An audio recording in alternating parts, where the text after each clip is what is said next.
Quando é que a Casa de Sesimbra começou a produzir os vinhos comerciais?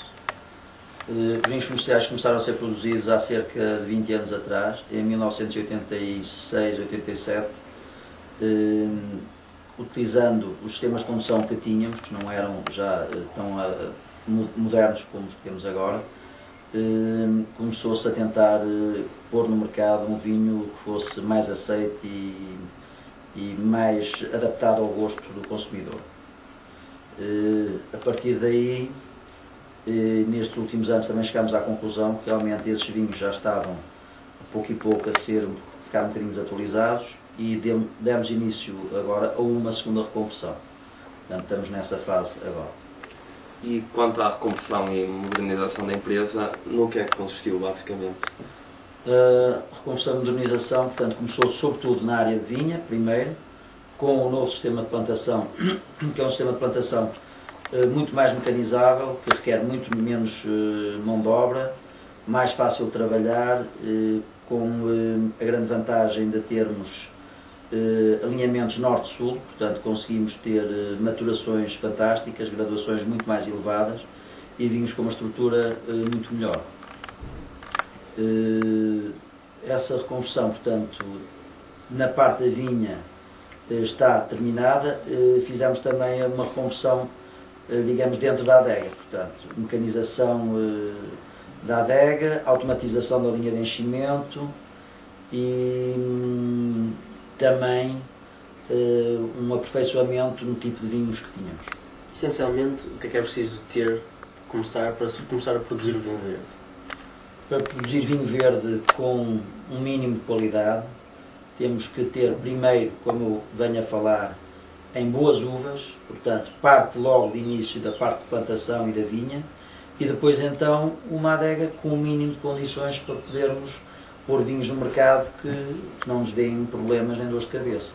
Qualquer produto que hoje em dia é colocado no mercado, o consumidor é muito exigente e, portanto, toda a parte visual exterior de uma garrafa tem que ser muito perfeita, não pode ter defeitos, assim como o seu conteúdo, que é o essencial, mas que as pessoas muitas vezes não ligam tanto, porque numa prateleira a gente não consegue ver exatamente o que está lá dentro e, portanto, toda essa parte, o conjunto do vinho e da garrafa, a apresentação tem que ser perfeita.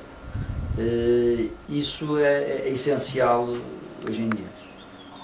E que castas são utilizadas para a produção de vinho verde? Quais as castas melhor adaptadas para a nossa região?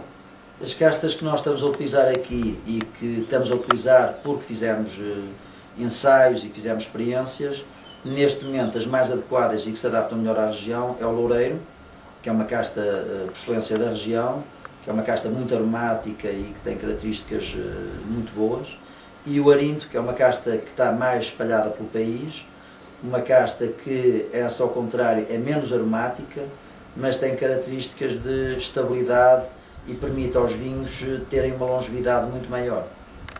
São essas duas castas. Nós temos vinhos que são feitos, por exemplo, com 60% de Loureiro e 40% de Arinto, quando queremos um vinho mais aromático, um vinho para beber jovem e um vinho que seja, portanto, de consumo mais rápido. E temos outros vinhos que são vinhos para aguentar mais, digamos, até aos 2, 3 anos, e então, nesse caso, a situação é exatamente ao contrário. São vinhos que são feitos com 60% de Arinto, sobretudo uma porcentagem sempre maior de Arinto, e menos Loureiro. Aí damos mais ênfase à parte estruturante do vinho e um bocadinho menos de ênfase à parte aromática. Podemos explicar assim, muito sucintamente, em que consiste o método de produção do vinho? O método de produção do vinho, sobretudo vinhos brancos, vinhos verdes brancos, é relativamente simples. A vindima é feita para caixas de 25 kg, uma vindima manual. As caixas são transportadas para a adega, depois é feito um desengaço, portanto extraímos aquela parte interior lenhosa dos cachos. Os bagos vão para uma cuba onde ficam entre 8 a 14 horas a fazer uma técnica chamada de maceração pelicular, ou seja, o mosto fica em contacto com a uva durante aproximadamente 8 a 14 horas, variando um bocado do seu estado sanitário. Claro, se tivermos uvas muito limpinhas, deixamos a maceração mais tempo. Se houver um ano com problemas, um bocadinho de podridões que pode acontecer, podemos até nem chegar a fazer a maceração pelicular.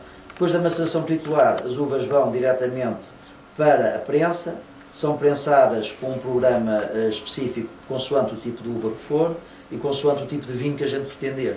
Depois da prensagem, o mosto vai para uma cuba, onde é refrigerado a aproximadamente 12 graus, fica nessa cuba até ser defecado. A defecação é o processo de limpeza por gravidade do mosto. Depois do mosto estar limpo, é passado para outra cuba, onde se dá início à fermentação. A fermentação varia consoante a graduação, o teor de açúcar existente no mosto. Pode ir de 8 dias a 12, 13, 14 dias e às vezes até mais.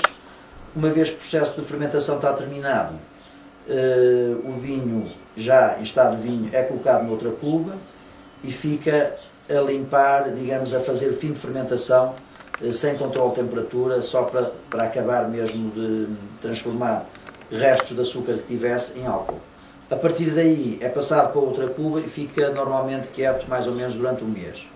Depois é feito um processo de colagem, que é a adição de bentonite, que são argilas que são misturadas no vinho, e essas argilas depois, ao depositarem no fundo da cuba, arrastam por um processo químico natural todas as impurezas que estão no vinho para o fundo da cuba.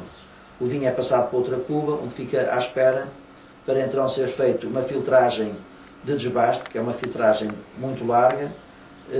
A partir daí é passado para outra cuba, onde é refrigerado a 2 graus negativos para fazer a precipitação tartárica.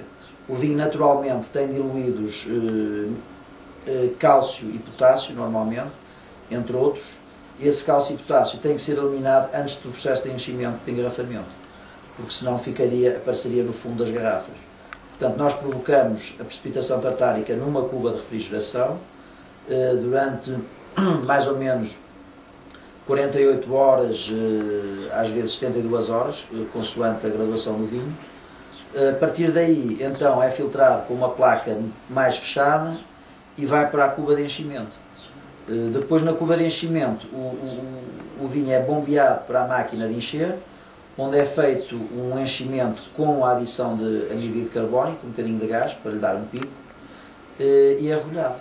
A partir do arrolhamento, as garrafas são guardadas deitadas e ficam à espera para a rotulagem e, posteriormente, para o embalamento e entrega aos clientes. Em suma, então, quais os melhores vinhos verdes para o mercado português? O mercado português, neste momento, está mais receptivo a vinhos com uma boa proporção qualidade-preço, ou seja, a preferência de vinhos que não sejam muito caros e com características organoléticas, sabor e aroma um bocadinho intensos. Ao mesmo tempo, vinhos do topo de gama, vinhos bastante graduados para vinhos verdes, normalmente vinhos secos, fáceis de beber. Portanto, o meio termo neste momento a nível comercial não é muito vendável e nós evitamos produzir vinhos de gama média. Produzimos vinhos mais económicos e vinhos mais caros. Muito obrigado pelo seu tempo. Pela entrevista. Boa sorte para a sua empresa.